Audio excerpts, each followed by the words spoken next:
All right, ladies and gentlemen, welcome back to the channel. So the Las Vegas Raiders and Chad Johnson, I guess, pranked us all. Weird situation. Anyways, earlier today, Chad Johnson on IG Live. Feels weird to say that out loud. Yes, I got a job with the Raiders, not as a staff member, but as a member of the organization. I'm not sure what it is exactly yet, but I will be a part of the team, and that's an amazing thing. So, I think I think it was like earlier today that people were thinking he was going to come on in here. He didn't have an official position, but he was going to be maybe the assistant wide receiver coach.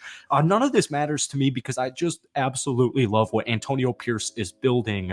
He's building a team. He's building great leaders of men. Edgar Bennett as the wide receiver coach earlier today.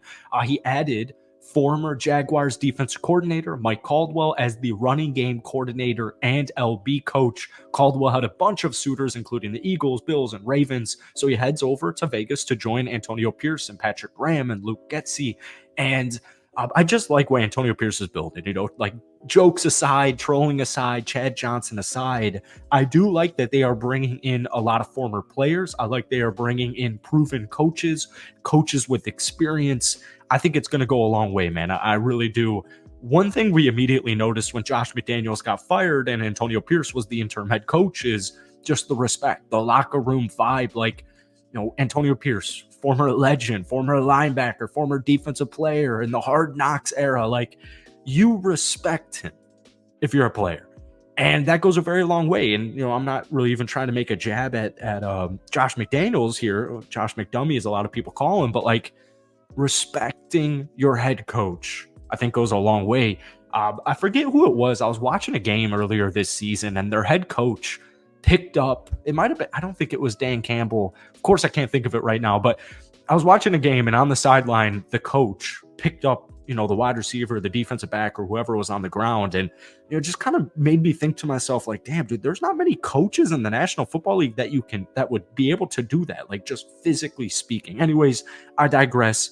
Welcome back to the channel. Obviously, we're talking about the Las Vegas Raiders in tonight's video. But before we do, if you guys enjoy it, be sure to hit that like button, hit that sub button for daily NFL content, along with a couple of Raiders videos every single week. Raiders fans, we could try and get this video to 250 likes. That would mean the absolute world to me. So this is what I do know. Tom Telesco, new GM, Luke Getsy, offense coordinator, Patrick Graham is back. They're bringing in all of these guys like Marvin Lewis and Edgar Bennett, all these former, players, all these coaches. Just, they're building a team. Antonio Pierce is building a team, and he's gotten a lot of flack for the Luke Getsy hire. And I always revert back to like Devontae Adams and Aaron Rodgers. Just kind of, they loved Luke Getsy. His tenure in Chicago didn't work, and we've been talking about it since they hired him, but I'll just quickly summarize it. Luke Getsy runs a very specific style of scheme, right? He wants his quarterbacks to get the ball out of his hands immediately or as soon as possible. And that's just not Justin Fields' strong suit. That's just not his forte. And so to me, the match just didn't work.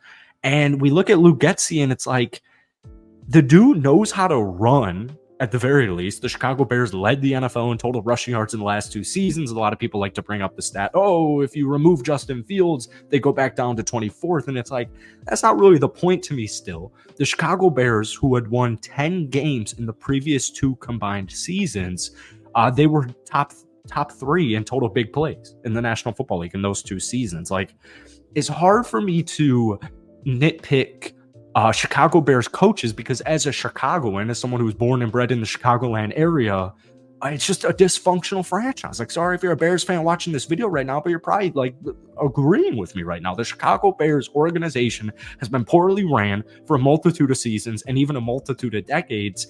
And when I look at Luke Getsy being paired up with Devontae Adams and future quarterback 1, because I don't think it's going to be Aiden O'Connell. We'll talk about that in a second. Like, Devontae Adams praised Luke Getsy when the two worked together in Green Bay. Getsy served as the Packers receivers coach during Adams' emergence as the lead wideout. I like the hire.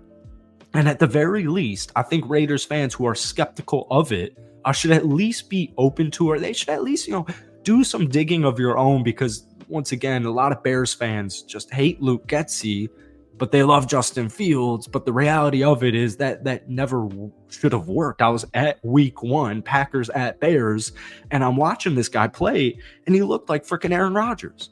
And you want your quarterback to lean into his instincts. I don't want him to be, a budget Aaron Rodgers, because that's not Justin Fields. That was never what he was supposed to be. That's never what he is. That's not what he's gonna be. Like, it was clear as day, especially when he dropped back, that he looked like Aaron Rodgers. And that's just not Justin Fields' forte once again. So I'm excited about Luke Getsy coming on in. Now, I do think there's going to be a ton of changes. Like, as the days go by, I'm not quite sure Josh Jacobs will return with the Las Vegas Raiders. I think he's got a lot of potential suitors. He had a down season. Maybe he can get him on the cheap.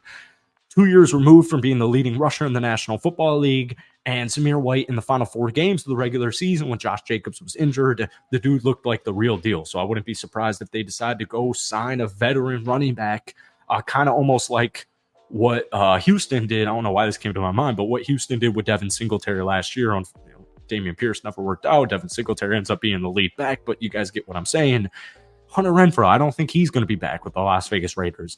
I wouldn't be surprised if Devontae Adams wasn't on the Raiders. I'm seeing way too many trades. I'm seeing way too many horrible trade ideas on Bleacher Report and all these random articles. I hope he stays. Jacoby Myers as well. Jacoby's a guy who just kind of thrives in short yardage situations, short yardage catches, and Luke Getsy likes to, run and gun it. He likes to run a vertical style offense. He likes big plays. So, I do think the room's going to look very different. Now, one thing I do want to just mention really quickly is Cole Kmet. I love Cole Kmet. I sat next to him in high school math. He got Cole Kmet, Luke Getsy, the offensive coordinator, with the Chicago Bears. Like, there were only a couple of bright spots with Chicago this past season, and one of them was Cole Kmet. And we take a look at a guy like Michael Mayer, who had a very underwhelming rookie season. It was a very underwhelming offensive year for the Raiders, and that's what I'm going to draw it up to. 27 catches, 304 yards. But we know Michael Mayer has a ton of talent and a ton of potential. Now, as far as QB1 goes, we've been talking about that for a while. We'll continue to talk about that until draft day. But I do think the Raiders are leaning towards a rookie quarterback, as I think they should. I think they shouldn't be afraid. I don't think Tom Telesco is afraid of making a big-time move. If you've got your guy, your guy, trade up and get him. And yesterday we talked about Jaden Daniels, and I've been liking what I've been reading as far as, people are worried about his size. People are worried about, can he last a whole duration of a regular season because of his size? And, I wouldn't be surprised if Jaden Daniels slipped to like pick number 6, pick number 7, and the Raiders were able to trade up, not trade a guy like Max Crosby, obviously not trade a guy like Devontae Adams, and pick their guy. But a lot of these rookie QBs are really intriguing to me. Obviously, Caleb Williams and Drake May, but Jaden Daniels, the Heisman winner, especially got Bo Nix. You got Michael Penix Jr. in there. I got JJ McCarthy. I'm excited for whoever the Raiders decide to go with quarterback 1, especially with Luke Getsy at the offensive coordinator position. I know that sounds weird to say. It's kind of like a hot take right now, but hold me to it. I'm going to stick to my guns. I believe in this Raiders team. I like what Antonio Pierce is building, and that's all we got tonight. So hit that like button, hit that sub button, and give me your thoughts on the Las Vegas Raiders offensive future. Peace.